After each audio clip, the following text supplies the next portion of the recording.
Ibunda kita Aisyah mengatakan, tuba liman wajada fi kitabihi 'indallahi istighfaran katsira. Akan bahagia, beruntung orang yang mendapati dalam kitab catatan amal yang diberikan Allah kepadanya nanti isinya istighfar yang banyak.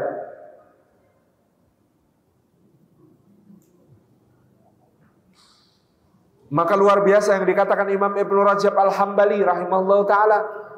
Kata beliau, jika engkau tidak sanggup berlomba-lomba dengan orang-orang soleh dalam amal kebaikannya, maka berlomba-lombalah dengan para pendosa dalam istighfarnya, bukan dalam dosanya. Berlomba-lombalah dengan para pendosa dalam istighfarnya. Maka inilah kunci mengolah hati dan pikiran, karena memang dosa selain punya dampak di akhirat, sudah punya dampak di dunia. Dampak dosa di dunia itu ke atas menghalangi doa-doa kita. Dari atas menghalangi karunia Allah yang akan turun kepada kita. Di dalam diri merusak kelezatan beribadah yang seharusnya kita raih. Jadi dosa-dosa ini sumbat ke atas, menyumbat dosa-dosa, doa-doa kita. Kita berdoa kepada Allah, kok tidak diijabah? Kita memohon kepada Allah, kok tidak dikabulkan? Barangkali salah satu sebabnya kita telah menutup jalur naiknya doa-doa kita dengan dosa-dosa kita. Demikian pula dosa-dosa itu menghalangi kita dari menikmati rizkinya Allah Subhanahu wa ta'ala. Mungkin barangnya ada, uangnya ada, apanya ada, tetapi tidak nikmat. Karena nikmat itu yang bagi Allah. Makanan mahal, diracik chef ternama, bahan-bahannya langka, bumbunya khusus dan rahasia. Makanan seperti itu ada harganya, bisa dibeli, bisa dibayar. Tapi nikmatnya makan Allah yang bagi-bagi. Kalau Allah hendak mencabut nikmat makan itu mudah, sariawannya kambuh, Pak. Sakit giginya muncul, Pak. Perutnya mules, pengen ke toilet terus, Pak. Mudah sekali. Nikmatnya makan Allah yang bagi-bagi. Petani di pedalaman Jombang sana nyangkul dari jam 7 sampai jam setengah 10. Jam setengah 10 istrinya datang bawa cerek isinya teh panas, wangi, sepet, legi, kental. Ditambah ketan ditaburi parutan kelapa. Masya Allah, habis macul menikmati itu. Nikmatnya luar biasa.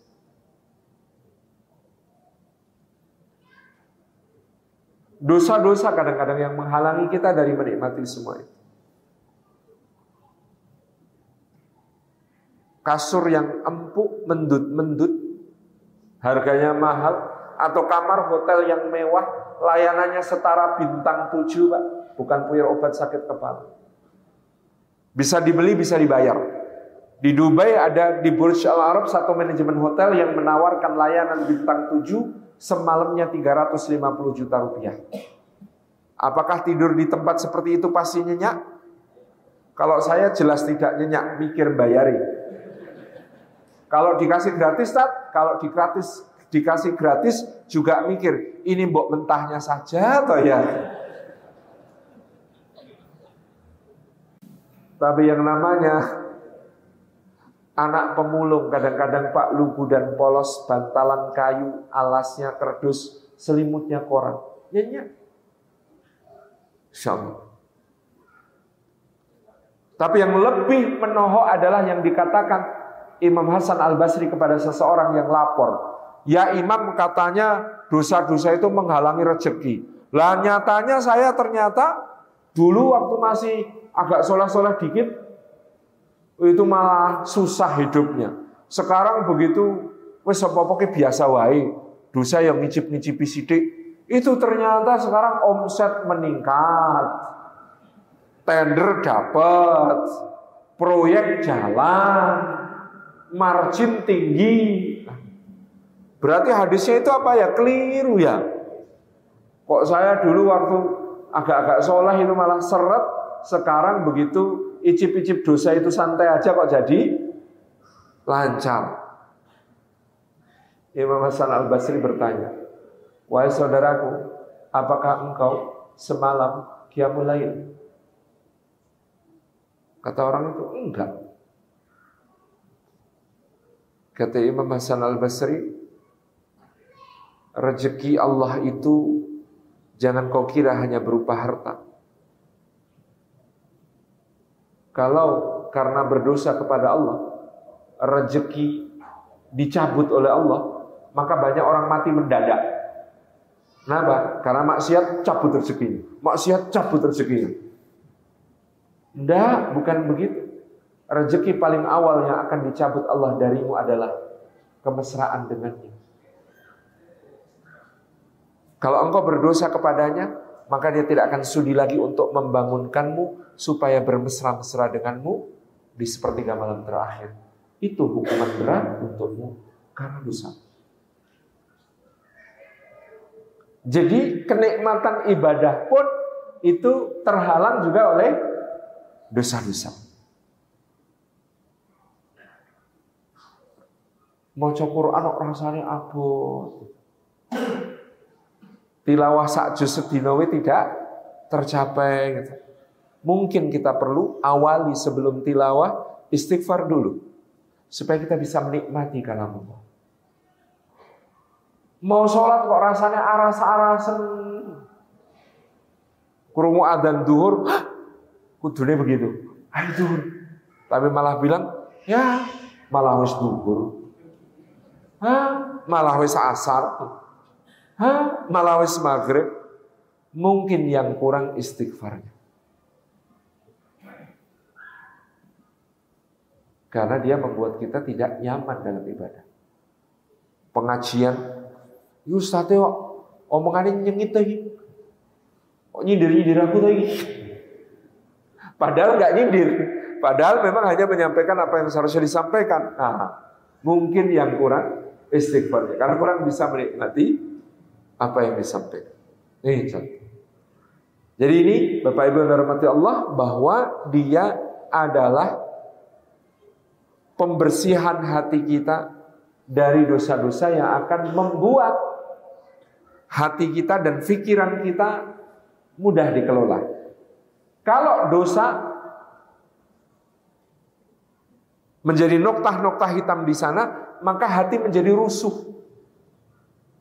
susah untuk dikelola. Dan istighfar, taubat, fadilahnya begitu besar di sisi Allah. Orang yang bertaubat itu lebih mulia daripada orang yang tidak pernah berdosa. Orang yang bertaubat itu lebih mulia daripada orang yang tidak pernah berdosa. Dalam hadis Nabi SAW, beliau menyatakan, demi Allah, demi zat yang jiwaku dalam genggamannya, jika kalian tidak pernah berdosa, niscaya Allah akan musnahkan kalian. Lalu Allah ganti dengan satu kaum yang dia berdosa, lalu mohon ampun, lalu Allah pun mengampuninya. Jadi Allah lebih cinta kepada orang yang mau bertobat daripada orang yang tidak pernah berdosa. Dalil lain, hadis Nabi SAW, seorang pendosa dan seorang nabi dari Bani Israel berjalan di satu padang pasir. Sepanjang perjalanan awan menaungi mereka. Nabi kan maksum, tidak pernah dosa. Sedangkan satu orang yang dalam perjalanan itu adalah dia berdosa, tapi dia terus bertobat di situ, mohon ampun kepada Allah. Jalannya kemudian ada pertigaan, satu ke kanan, satu ke kiri. Si nabinya ini sudah pede, aku ini nabi, kekasih Gusti Allah. Pasti ini awannya itu memayungi aku. Tapi begitu dia berjalan makin ke jauh, di persimpangan itu kok makin panas.